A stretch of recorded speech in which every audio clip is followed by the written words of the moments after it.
வல்வடித்துறை போலீசாரினால் கடந்த 2 தினங்களுக்கு முன்னர் பருத்துறை நீதவான் நீதிமன்றத்திலே ஒரு வழக்கு தாக்கல் செய்யப்பட்டிருந்தது.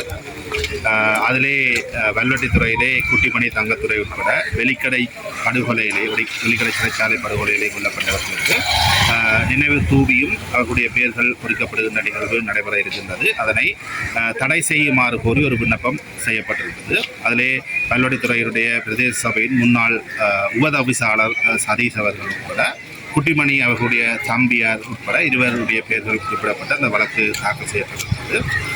கடந்த 2 தினங்களுக்கு முன்னர் இந்த சிலை திறப்பு விழாவுக்கு 2 நாட்கள் தடை விதிக்கப்பட்டு இன்றைய தினம் இந்த வழக்கு நீதிமன்றத்திலே எடுத்துக்கொள்ளப்பட்டிருக்கிறது. இந்த வழக்கானது குற்றவியல் நடவடிக்கை சட்டக்கோவையினுடைய 106ஆம் பிரிவின் கீழ் தாக்கல் செய்யப்பட்டிருக்கிறது. அதாவது பொது தொல்லை ஒன்றை இவர்கள் ஏற்படுத்துகிறார்கள் என்ற அடிப்படையிலேயே இந்த வழக்கு தாக்கல் செய்யப்பட்டு இந்த தடை உத்தரவுக்கான விண்ணப்பம் மேற்கொள்ளப்பட்டது. இன்றைய தினம் நாங்கள் மண்டிலே தோன்றி பல்வேறு விடயங்களை நாங்கள் மண்டிலே தெரிவித்திருந்தோம். இன்றைய தினம் எதிரிகள் சார்பிலே சிரேஷ்ட சட்டத்தரணி ஸ்ரீகாந்தா சார் உட்பட நான் இன்னும் பல சட்டத்தரணிகள் இன்னும் வழக்கில் தோன்றியிருந்தோம். போலீசாருடைய பிரதானமான விண்ணப்பமாக இருந்தது குட்டிமணியும் தங்கத்துறையும் தமிழீழ விடுதலை புலிகள் அமைப்பினுடைய தலைவர் மற்றும் செயலாளர்களும் அவர்களுக்கு சிலை வைப்பதனூடாக தமிழீழ விடுதலை புலிகள் அமைப்பை முழுவாக்கம் செய்கின்ற நடவடிக்கைகளில் நாங்கள் ஈடுபடப் போகின்றோம் என்றும் நாங்கள் என்று நான் சொல்வது சதீஷும் அவருடன் பெயரிடப்பட்ட மற்றவர். ஆகவே இந்த நிகழ்வு தடை செய்யப்பட வேண்டும் என்றும் இது இலங்கையிலே ஒரு வன்முறையை அல்லது சமாதான குலைவை அல்ல இனங்களுக்கு ஒரு முரண்பாட்டை கொண்டு வரும் என்றும் அவர்கள் விண்ணப்பம் செய்திருந்தார்கள். இந்த விடத்திலே நாங்கள் பல்வேறு விடயங்களை சுட்டிக்காட்டியிருந்தோம். ஒருவருக்கு சிலை செய்வதென்பது அல்லது அவர்களுக்கு நினைவுகள் பொறிப்பதென்பது பெயர்கள் பொறிப்பதென்பது அது எங்களுடைய உரிமை. ஒருவரை நினைவேற்றுவதற்கு இலங்கையிலே எந்த தடையும் கிடையாது என்பதை நாங்கள் நீதிமன்றத்தினுடைய கவனத்துக்கு நாங்கள் கொண்டு வந்திருந்தோம். அதே போன்று நான் ஒரு விடயத்தை சுட்டி காட்டியிருந்த நீதிமன்றத்திலே இதே வெளிக்கடையிலே படுகொலை செய்யப்பட்ட இதே குட்டிமணி தங்கத்துறை உட்பட்ட 53 பேர்களுக்கும் திருகோணமலையிலே கடற்கரையிலே ஒரு திறந்த வழி அரங்கம் வைக்கப்பட்டிருக்கிறது என்றும் அந்த திறந்த வழி அரங்கத்திலே 53 பேர்களுடைய பெயர்களும் கல்லிலே பொறிக்கப்பட்டிருக்கிறது என்ற விடயத்தையும் போட்டோ ஆதாரங்களுடன் நீதிமன்றத்திலே சமர்ப்பித்தேன். அங்கு விசேடமாக திருகோணமலை என்பது 3 இனங்களும் செறிந்து வாழுகின்ற சமமாக வாழுகின்ற ஒரு பிரதேசம். அந்த இடத்திலே நீண்ட காலமாக இந்த திறந்த வழி அரங்கமும் பெயர்களும் பொறிக்கப்பட்டிருக்கின்ற நிலையில் எந்த ஒரு அமைதியின்மையோ அல்லது இனங்களுக்கு இடையில் கலவரமோ ஏற்படவில்லை என்பதையும் கௌரவமன்றின் கவனத்துக்கு நாங்கள் கொண்டு வந்திருக்கிறோம். அதே போன்று குட்டிமணியோ தங்கத்துறையோ அல்லது அவரோடு கொல்லப்பட்ட ஏனைய 53 நபர்களோ தமிழீழ விடுதலை புலிகள் அமைப்பைச் சேர்ந்தவர்களும் அல்ல, அவர்கள் தடை செய்யப்பட்ட அமைப்பைச் சேர்ந்தவர்களும் அல்ல. அவர்கள் அங்கம் வைத்த டெலோ என்பது இலங்கையிலே கடந்த 38 ஆண்டுகளாக பதிவு செய்யப்பட்ட ஒரு அரசியல் கட்சியாக இருக்கிறது. அதனுடைய பாராளுமன்ற உறுப்பினர்கள் ஏராளமானவர்கள் பாராளுமன்றத்திலே பிரதிநிதிகளாக இருக்கிறார்கள் என்ற விடயத்தையும் கௌரவமன்றினுடைய கவனத்துக்கு கொண்டு வந்து இது குட்டிமணியையும் தங்கத்துறையும் விடுதலை புலிகளின் தலைவர் செயலாளர் என்று சித்தரிப்பது ஒரு மோசமான புனையப்பட்ட ஒரு செய்தி என்ற விடயத்தை கௌரவமன்றினுடைய கவனத்துக்கு நான் இன்றைய தினம் கொண்டு வந்திருக்கிறேன். இந்த விடயத்திலே போலீசார் ஒரு விண்ணப்பத்தை செய்திருக்கிறார்கள். இந்த விடயம் தொடர்பிலே தாங்கள் சட்டமாதிபருக்கு அவருடைய ஆலோசனையை பெறுவதற்கு தாங்கள் நடவடிக்கை எடுத்திருப்பதாகவும் மேலதிகமான புலனாய்வு அறிக்கைகளையும் சட்டமாதிபருடைய ஆலோசனையும் தாங்கள் சமர்ப்பிக்க வேண்டும் என்றும் அவர்கள் ஒரு விண்ணப்பத்தை கௌரவமன்றி செய்திருக்கிறார்கள். அந்த அடிப்படையிலே இந்த சிலையை அவசரப்பட்டு திறப்பதன் ஊடாக ஏதாவது விளைவுகள் ஏற்படுமா என்பதை தாங்கள் கட்டாயமாக பார்க்க வேண்டும் என்றும் சிலையை நிறுவிய பின்னர் அதை உடைப்பது என்பது பொருத்தமில்லை என்றும் ஆகவே சிலை அமைப்பதற்கு முன்னர் தீவிரமாக ஆராய்வது பொருத்தம் என்று கௌரவமன்று கருதுவதாக குறிப்பிட்டு கௌரவ நீதவானர்கள் தற்காலிகமாக இந்த சிலை திறப்பதற்கு தடை விதித்திருக்கின்றார். அதே போன்று இந்த வழக்கு எதிர்வரும் ஆகஸ்ட் மாதம் 4ஆம் தேதி மாலை பின்னேரம் 1:30 அளவிலே மீண்டும் எடுத்துக் கொள்ளப்பட இருக்கிறது. அதிலே ஒரு இறுதி முடிவு இந்த சிலை திறப்பது தொடர்பாக எடுக்கப்படும் என்பதையும் கௌரவ மன்று சுட்டிக்காட்டி இருக்கிறது. இதிலே நாங்கள் என்ன ஒரு விடயத்தை சொன்னோம், சிலை திறப்பது என்பது பப்ளிக் நியூசன்ஸ் பொது தொல்லை அல்ல, அது தனியார் காணியிலே நடைபெறுகிறது. குட்டிமணி அவர்களுடைய பரம்பரை காணியிலே அவருடைய சொந்த சகோதரனாலே மேற்கொள்ளப்படுகின்ற ஒரு நடவடிக்கை. ஆகவே பகிரங்கமாக எவருக்கும் இதிலே இடையூறோ தொல்லையோ இல்லை. எந்த ஒரு குடிமகனோ எந்த ஒரு பொதுமகனோ வெள்ளாட்டுத்துறையில் இருக்கக்கூடிய எவரோ போலீசாரிடம் இது ஒரு பொது தொல்லையை ஏற்படுத்துகிறது, தங்களுக்கு இதனாலே பிரச்சனை இருக்கிறது என்று எந்த ஒரு முறைப்பாடும் செய்யவில்லை என்பதையும் கௌரவமன்றின் தாழ்மையான கவனத்துக்கு நாம் கொண்டு வந்திருக்கிறோம். ஆகவே இந்த விடயங்களை எல்லாம் பரிசீலித்து எதிர்வரும் 8ஆம் மாதம் 4ஆம் தேதி இறுதி முடிவெடுப்பதாக கௌரவம் என்று சுட்டிக்காட்டினார்.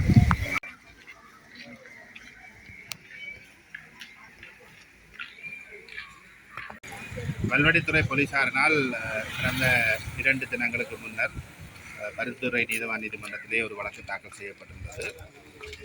அதிலே வல்வெட்டித்துறையிலே குட்டிமணி தங்கத்துறை உட்பட வெளிக்கடை படுகொலையிலே வெளிக்கடை சிறைச்சாலை படுகொலையிலே கொல்லப்பட்டவர்களுக்கு நினைவு தூவியும் அவர்களுடைய பெயர்கள் குறிக்கப்படுகின்ற நிகழ்வு நடைபெற இருக்கின்றது. அதனை தடை செய்யுமாறு கோரி ஒரு விண்ணப்பம் செய்யப்பட்டிருந்தது. அதிலே வல்வெட்டித்துறையினுடைய பிரதேச சபையின் முன்னாள் உபதவிசாளர் சதீஷ் அவர்கள் உட்பட குட்டிமணி அவர்களுடைய தம்பியார் உட்பட இருவருடைய பெயர்கள் குறிப்பிடப்பட்ட அந்த வழக்கு தாக்கல் செய்யப்பட்டிருந்தது.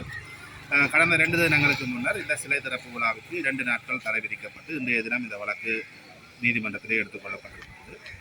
இந்த வழக்கானது குற்றவியல் நடவடிக்கை சட்டக்கோவையினுடைய 106ஆம் பிரிவின் கீழ் தாக்கல் செய்யப்பட்டிருக்கிறது. அதாவது பொது தொல்லை ஒன்றை இவர்கள் ஏற்படுத்துகிறார்கள் என்ற அடிப்படையிலேயே இந்த வழக்கு தாக்கல் செய்யப்பட்டு இந்த தடை உத்தரவுக்கான விண்ணப்பம் மேற்கொள்ளப்பட்டது. இன்றைய தினம் நாங்கள் மண்டிலே தோன்றி பல்வேறு விடயங்களை நாங்கள் மண்டிலே தெரிவித்திருக்கிறோம். இன்றைய தினம் எதிரிகள் சார்பிலே சிரேஷ்ட சட்டத்தரணி ஸ்ரீகாந்தா சார் உட்பட நான் இன்னும் பல சட்டத்தரணிகள் இன்னும் வழக்கில் தோன்றியிருந்தோம்.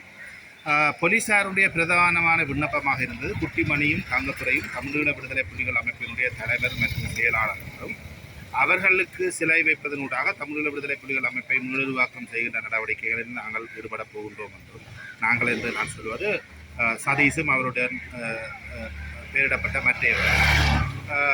ஆகவே இந்த நிகழ்வு தடை செய்யப்பட வேண்டும் என்றும் இது இலங்கையிலே ஒரு வன்முறையை அல்லது சமாதான குறைவை அல்ல இனங்களுக்கு ஒரு முரண்பாட்டை கொண்டு வரும் என்றும் அவர்கள் விண்ணப்பம் செய்திருந்தார்கள். இந்த விடத்திலே நாங்கள் பல்வேறு விடயங்களை சுட்டிக்காட்டியிருந்தோம். ஒருவருக்கு சிலை செய்வதென்பது அல்லது அவர்களுக்கு நினைவுகள் பொறிப்பதென்பது பெயர்கள் பொறிப்பதென்பது அது எங்களுடைய உரிமை. ஒருவரை நினைவேந்துவதற்கு இலங்கையிலே எந்த தடையும் கிடையாது என்பதை நாங்கள் நீதிமன்றத்தினுடைய கவனத்துக்கு நாங்கள் கொண்டு வந்திருந்தோம். அதே போன்று நான் ஒரு விடயத்தை சுட்டி காட்டியிருந்தேன் நீதிமன்றத்திலே. இதே வெளிக்கடையிலே படுகொலை செய்யப்பட்ட இதே குட்டிமணி தங்கத்துறை உட்பட்ட 53 பேர்களுக்கும் திருகோணமலையிலே கடற்கரையிலே ஒரு திறந்த வழி அரங்கம் வைக்கப்பட்டிருக்கிறது என்றும் அந்த திறந்த வழி அரங்கத்திலே 53 பேர்களுடைய பெயர்களும் கல்லிலே பொறிக்கப்பட்டிருக்கிறது என்ற விடயத்தையும் ஃபோட்டோ ஆதாரங்களுடன் நீதிமன்றத்திலே சமர்ப்பித்தேன். அங்கு விசேடமாக திருகோணமலை என்பது 3 இனங்களும் செறிந்து வாழுகின்ற சமமாக வாழுகின்ற ஒரு பிரதேசம். அந்த இடத்திலே நீண்ட காலமாக இந்த திறந்த வழி அரங்கமும் பெயர்களும் பொறிக்கப்பட்டிருக்கின்ற நிலையில் எந்த ஒரு அமைதியின்மையோ அல்லது இனங்களுக்கு இடையில் கலவரமோ ஏற்படவில்லை என்பதையும் கௌரவமன்றின் கவனத்துக்கு நாங்கள் கொண்டு வந்திருக்கிறோம். அதே போன்று குட்டிமணியோ தங்கத்துறையோ அல்லது அவரோடு கொல்லப்பட்ட ஏனைய 53 நபர்களோ தமிழீழ விடுதலை புலிகள் அமைப்பைச் சேர்ந்தவர்களும் அல்ல, அவர்கள் தடை செய்யப்பட்ட அமைப்பைச் சேர்ந்தவர்களும் அல்ல. அவர்கள் அங்கம் வைத்த டெலோ என்பது இலங்கையிலே கடந்த 38 ஆண்டுகளாக பதிவு செய்யப்பட்ட ஒரு அரசியல் கட்சியாக இருக்கிறது. அதனுடைய பாராளுமன்ற உறுப்பினர்கள் ஏராளமானவர்கள் பாராளுமன்றத்திலே பிரதிநிதிகளாக இருக்கிறார்கள் என்ற விடயத்தையும் கௌரவ மன்றினுடைய கவனத்துக்கு கொண்டு வந்து இது குட்டிமணியையும் தங்கத்துறையும் விடுதலை புலிகளின் தலைவர் செயலாளர் என்று சித்தரிப்பது ஒரு மோசமான புனையப்பட்ட ஒரு செய்தி என்ற விடயத்தை கௌரவ மன்றினுடைய கவனத்துக்கு நான் இன்றைய தினம் கொண்டு வந்திருக்கிறேன். இந்த விடயத்திலே போலீசார் ஒரு விண்ணப்பத்தை செய்திருக்கிறார்கள்.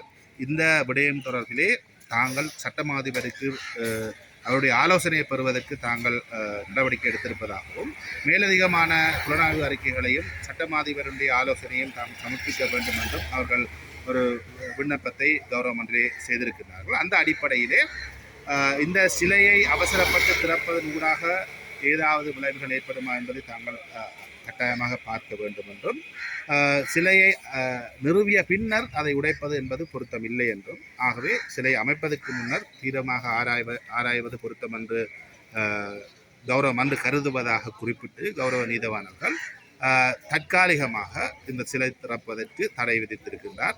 அதே போன்று இந்த வழக்கு எதிர்வரும் ஆகஸ்ட் மாதம் 4ஆம் தேதி மாலை பின்னேரம் 1 மணி 30 நிமிடம் அளவிலே மீண்டும் எடுத்துக் கொள்ளப்பட இருக்கிறது. அதிலே ஒரு இறுதி முடிவு இந்த சிலை திறப்பது தொடர்பாக எடுக்கப்படும் என்பதையும் கௌரவ மன்று சுட்டிக்காட்டி இருக்கின்றது. இதிலே நாங்கள் என்ன ஒரு விடயத்தை சொன்னோம், சிலை திறப்பது என்பது பப்ளிக் நியூசன்ஸ், பொது தொல்லை அல்ல, அது தனியார் காணியிலே நடைபெறுகிறது. குட்டிமணி அவர்களுடைய பரம்பரை காணியிலே அவருடைய சொந்த சகோதரனாலே மேற்கொள்ளப்படுகின்ற ஒரு நடவடிக்கை. ஆகவே பகிரங்கமாக எவருக்கும் இதிலே இடையூறோ தொல்லையோ இல்லை. எந்த ஒரு குடிமகனோ எந்த ஒரு பொதுமகனோ விளையாட்டுத்துறையில் இருக்கக்கூடிய எவரோ போலீசாரிடம் இது ஒரு பொது தொல்லையை ஏற்படுத்துகிறது, தங்களுக்கு இதனாலே பிரச்சனை இருக்கிறது என்று எந்த ஒரு முறைப்பாடும் செய்யவில்லை என்பதையும் கௌரவமன்றின் தாழ்மையான கவனத்துக்கு நாம் கொண்டு வந்திருக்கிறோம். ஆகவே இந்த விடயங்களை எல்லாம் பரிசீலித்து எதிர்வரும் 8ஆம் மாதம் 4ஆம் தேதி இறுதி முடிவெடுப்பதாக கௌரவமன்றம் சுட்டிக்காட்டினார்.